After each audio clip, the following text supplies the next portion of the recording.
Dear students, integration के last part पर हम पहुंच गए आप, जिसको बोलते हैं डेफिनेट इंटीग्रल। डेफिनेट इंटीग्रल बड़ा इंपॉर्टेंट पार्ट है इंटीग्रेशन का, और याद रखिए इसी का यूज होता है पूरी फिजिक्स में, और इसी से आप लोगों को पेपर में इंटीग्रेशन का क्वेश्चन आ सकता है। कोई मुश्किल नहीं, बिल्कुल आसान है बेटा, लेकिन थोड़ा सा कंसेप्ट ऑफ अंडरस्टैंड कर दीजिए, फिर इसको अप्लाई कर दीजिए। Definite integral, an integral whose minimum and maximum values are given. An integral whose minimum and maximum values are given is called definite integral. देख लीजिए बेटा, आप लोगों ने अभी तक इंटीग्रेशन कर दी सिंपल, यहां और यहां पर कुछ नहीं होता था, लेकिन आज इंटीग्रल के नीचे भी ए लिखा है, ऊपर लिखा है बी। अगर ऐसा इंटीग्रल हो जिसके मिनिमम वैल्यूज और मैक्सिमम वैल्यूज दिए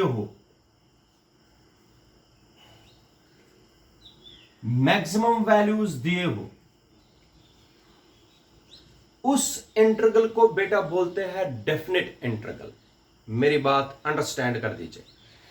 ये जो minimum value given to the integral, it is called the lower limit.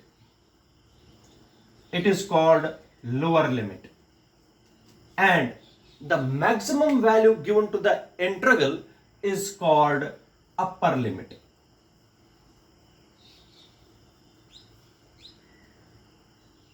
और इस इंटीग्रल का एक डेफिनेट वैल्यू निकलता है, और ऐसे इंटीग्रल को बोलते हैं बेटा definite integral. What is definite integral? An integral whose minimum and maximum values are given is called a definite integral. The minimum value given to the integral is called the lower limit, and maximum value given to the integral is called the upper limit. ये इसको बोलते हैं definite integral. क्या बोलते हैं बेटा इसको? Definite integral. और इसी डेफिनेट इंटीग्रल पर मैं आप लोगों को क्वेश्चंस को समझाऊंगा किस तरीके से सिंपलीफाई करते हैं डेफिनेट इंटीग्रल्स को। शाबाश बेटा। एग्जांपल्स इधर सुनिए, एग्जांपल बहुत ही अच्छी तरीके से समझनी है। This is example number first. Examples ये डेफिनेट इंटीग्रल के हैं। एक क्वेश्चन कम से कम आएगा पेपर में इसमें से। सबसे पहले मैं, जैसे 1 है लोअर लिमिट, 2 है अपर लिमिट, x² dx ऐसे है। अगर ऐसा इंटीग्रल होगा, इसका लोअर लिमिट 1 है, अपर लिमिट 2 है। ठीक है बेटा। अगर ऐसे क्वेश्चन को सिंपलीफाई करना है, देख लीजिए कैसे करेंगे। 1 to 2 lower limit goes from 1 to 2, x² dx। Lower limit 1 है, अपर लिमिट 2 है। इंटीग्रेशन बेटा वैसे ही करनी है। शाबाश। x² की integration x raise power 2 + 1 upon 2 + 1। जब आप लोग इंटीग्रेशन करते हो, इंटीग्रेशन का साइन नहीं लिखते हैं। ये इंटीग्रेशन का साइन उसके बाद नहीं लिखना है। लिखने का तरीका बता रहा हूं। ये जो लिमिट्स है ये यहां पर लिखने पड़ते हैं, फिर 1 और 2 इंटीग्रेशन के बाद। इसका मतलब हो गया x raise power 3 upon 3। Limit goes from 1 to 2। 3 को बाहर निकाल दीजिए। शाबाश बेटा। ये बन गया 1 upon 3, x raise power 3, 1 to 2। अब इसको कैसे डेफिनेट वैल्यू निकालते हैं वो सीखना है आपको। शाबाश बेटा। इट इज 1 अपॉन 3, ऐसे ब्रैकेट करना है। x को देना है पहले 2 का वैल्यू। x को क्या देना है बेटा वैल्यू? 2। हो गया 2 रेज पावर 3। माइनस, रूल है ये, एक्स रेज पावर एक्स को देना है पहले 2 वैल्यू, माइनस फिर देना है अपर लिमिट, माइनस करना है लोअर लिमिट, हो गया 1 रेज पावर 3 ऐसे बेटा। तो ये बन गया 1/3 8 माइनस 1, ये बन गया 7/3। 7/3 आया आंसर, डेफिनेट वैल्यू निकलता है इसका, ये होता है डेफिनेट इंटीग्रल। अपर लिमिट माइनस लोअर लिमिट करना पड़ता है लास्ट में, अपर लिमिट माइनस लोअर लिमिट, समझ आया बेटा।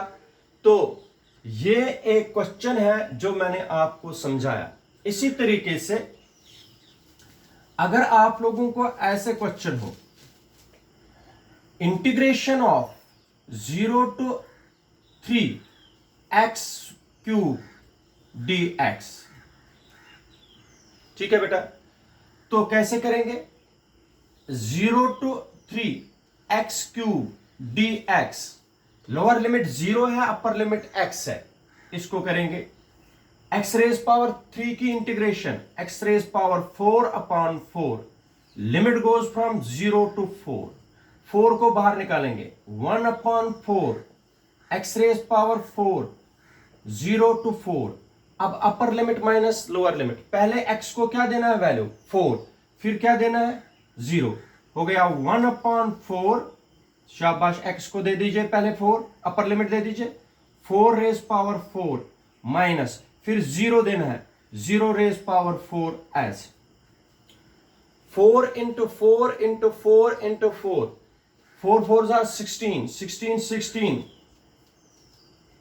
256 माइनस 0, हो गया 256/4, 4 4 6 24, 4 64 आ गया आंसर।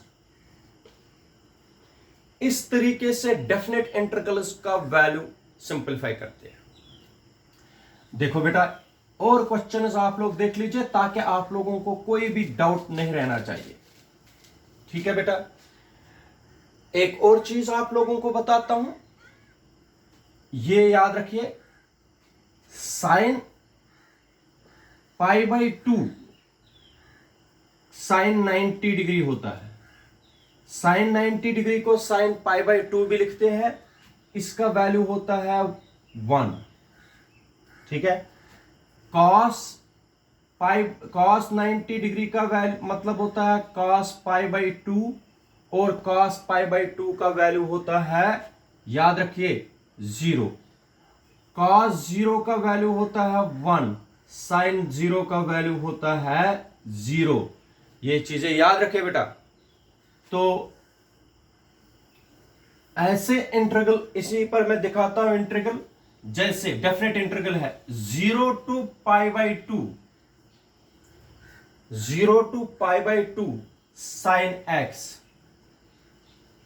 dx, साइन x की इंटीग्रेशन कर दीजिए, लोअर लिमिट 0 है, अपर लिमिट π/2 है बेटा, तो कैसे करेंगे?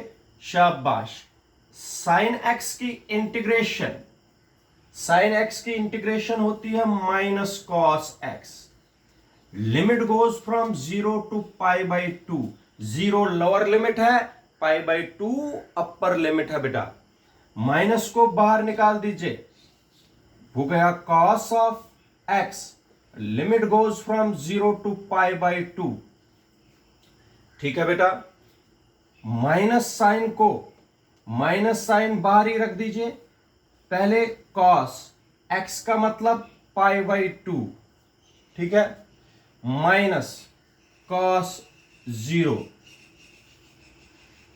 दे दिया, पहले x को π/2 दे दिया वैल्यू, फिर x को 0 दे दिया वैल्यू, शाबाश। cos π/2, cos π/2 कितना है, माइनस बाहर 0 है,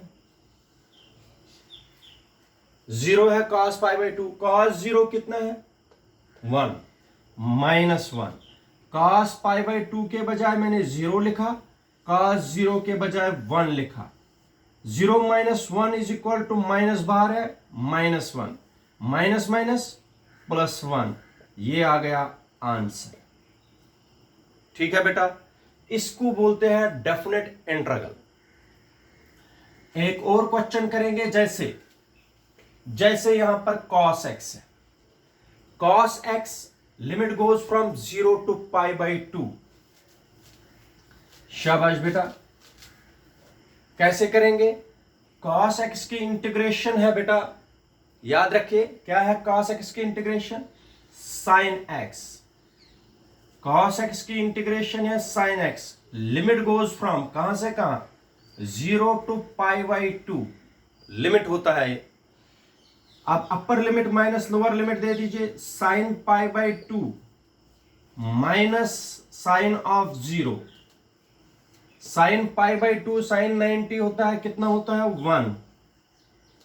माइनस कर दीजिए 0, 1 minus 0 is 1। This is answer. ठीक है बेटा, इनको बोलते हैं डेफिनेट इंटीग्रल्स। क्या बोलते हैं बेटा? Definite integrals.